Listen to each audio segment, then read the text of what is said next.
We do have beliefs that feel good to us because those beliefs are based on past experiences, and those emotions keep us attached to the belief chemically. It's in our biology.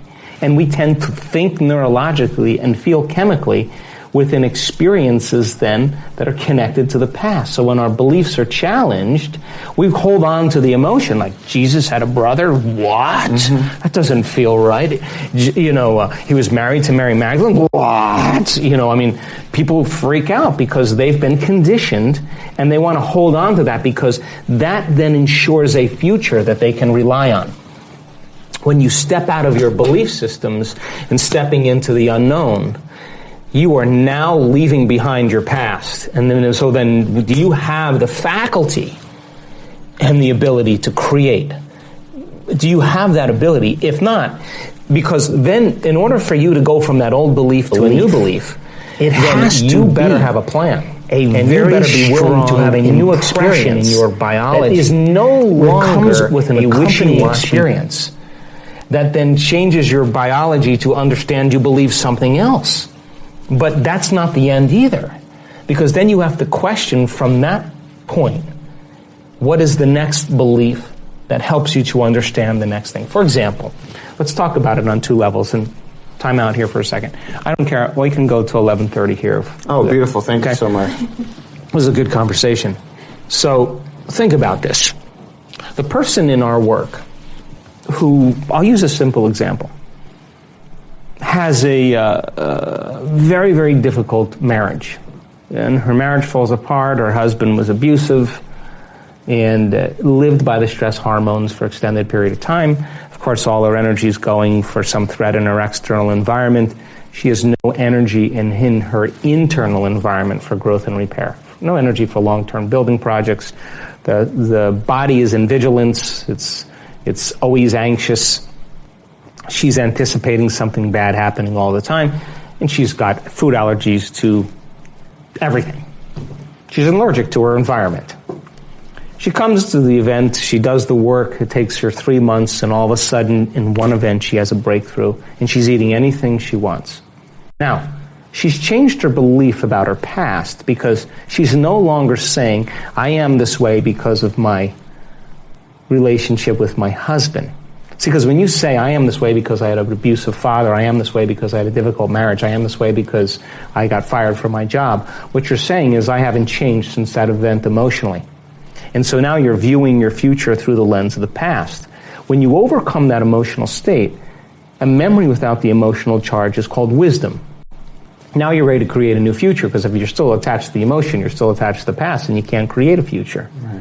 So all of a sudden now, the person has a transformation. She has a shift. She knows that she's liberated from that anxiety. She feels it.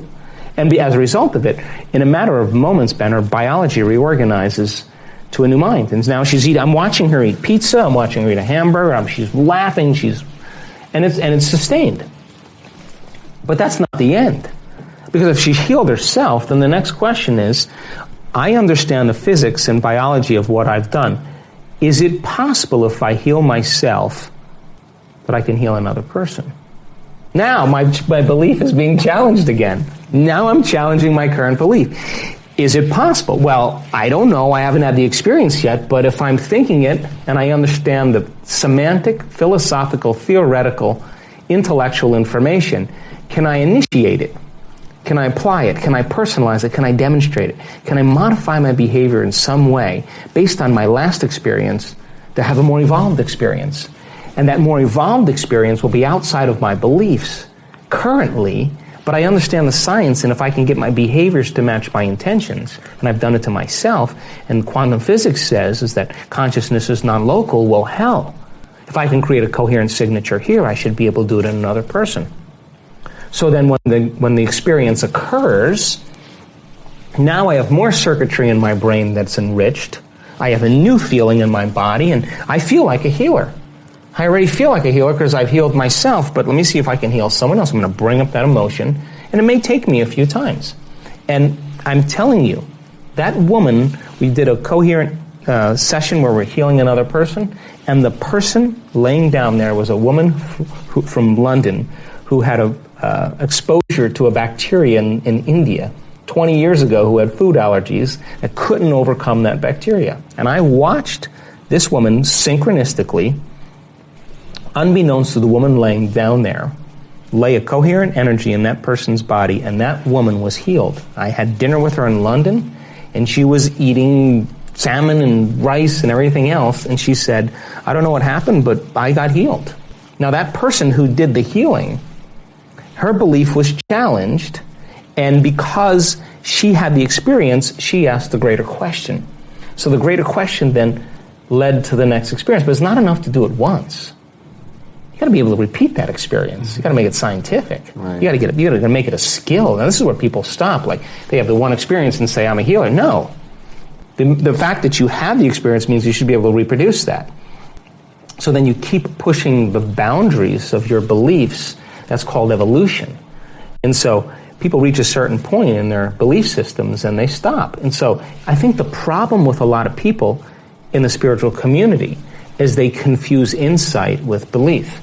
Like, oh, you know, I have anxiety, so the reason I have anxiety because of a chemical imbalance in my brain. That's what my doctor told me. And I get panic attacks, and I got a panic attack on a plane, and I'm afraid of planes and crowded places. And so now that you know that you have a chemical imbalance in your brain, does it heal your anxiety? No.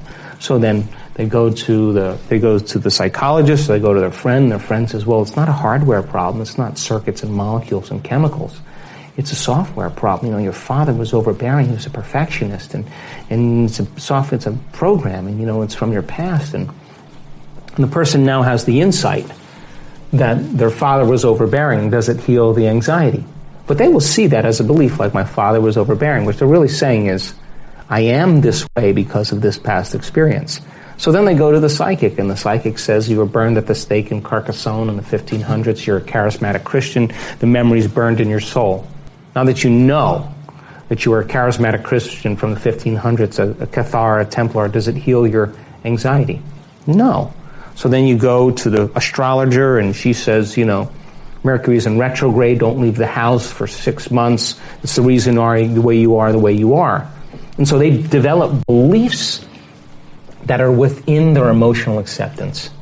And so then they build more beliefs within those emotions, which means I still don't want to change. The insight doesn't change anything because people will only accept, believe, and surrender to beliefs or thoughts that are equal to their emotional state, and they'll program their autonomic nervous system into that destiny.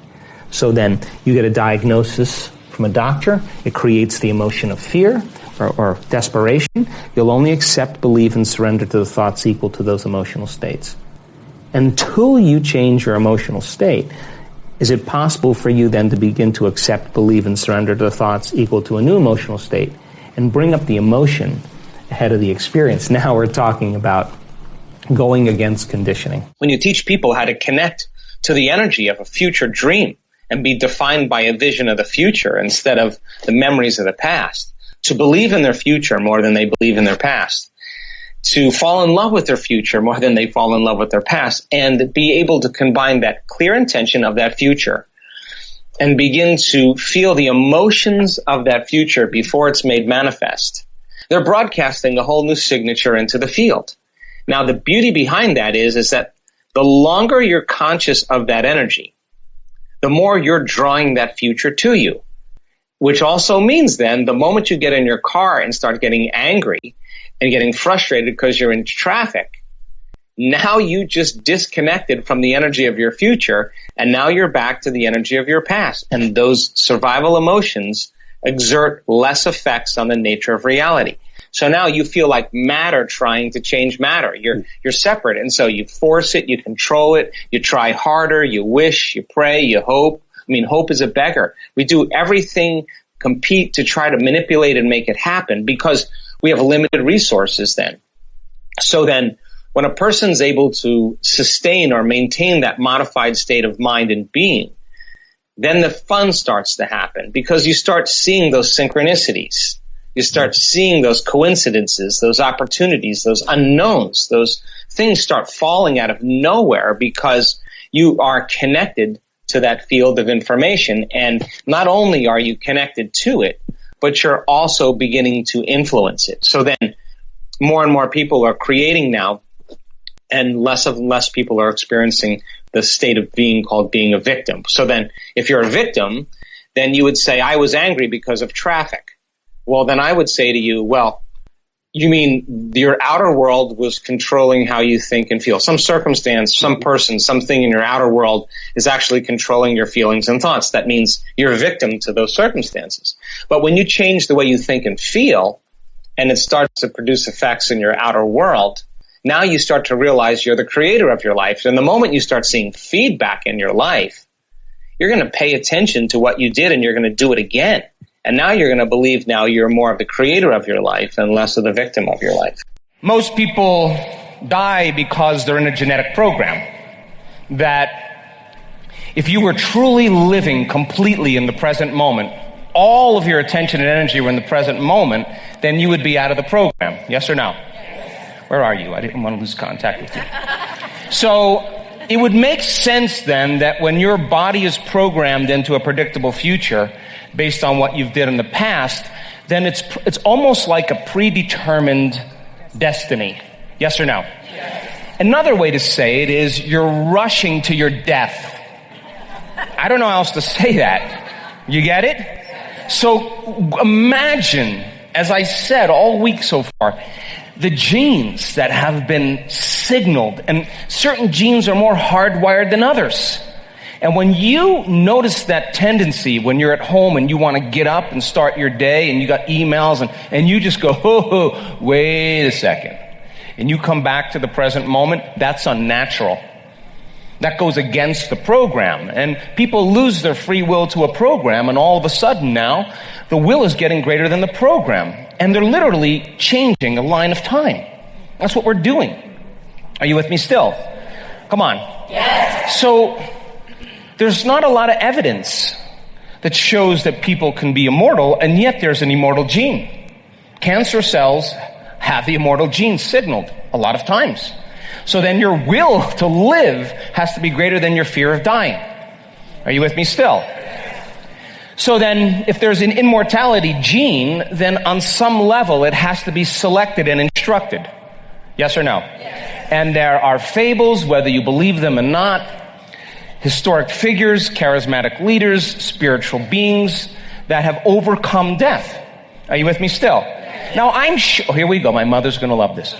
I'm sure that Jesus, the night before his crucifixion, I'm sure he wasn't saying, man, I'm just not up for this. I got a headache. I'm a little anxious. I'm a little worried. He took it on because that was his initiation. If you're not being defined by a vision of the future, then you're left with the old memories of the past and you will be predictable in your life. And if you wake up in the morning and you're not being defined by a vision in the future, as you see the same people and you go to the same places and you do the exact same thing at the exact same time, it's no longer that your personality is creating your personal reality. Now your personal reality is affecting or creating your personality. Your environment is really controlling how you think and feel unconsciously. Because every person, everything, every place, every experience has a neurological network in your brain. Every experience that you have with every person produces an emotion. So some people will use their boss to reaffirm their addiction to judgment. They'll use their enemy to reaffirm their addiction to hatred. They'll use their friends to reaffirm their addiction to suffering. So now they need the outer world to feel something. So to change then is to be greater than your environment, to be greater than the conditions in your world. And the environment is that seductive. So then why is meditation the tool? Well, let's sit down, let's close our eyes. Let's disconnect from your outer environment. So if you're seeing less things, there's less stimulation going to your brain. If you're playing soft music or you have earplugs in, less sensory information coming to your brain. So you're disconnecting from your environment. If you can sit your body down and tell it to stay like an animal, stay right here. I'm going to feed you when we're done. You can get up and check your emails. You can do all your texts. But right now, you're going to sit there and obey me. So then, when you do that properly, and you're not eating anything or smelling anything or tasting anything, you're not up experiencing and feeling anything, you would have to agree with me that you're being defined by a thought, right? So when the body wants to go back to its emotional past,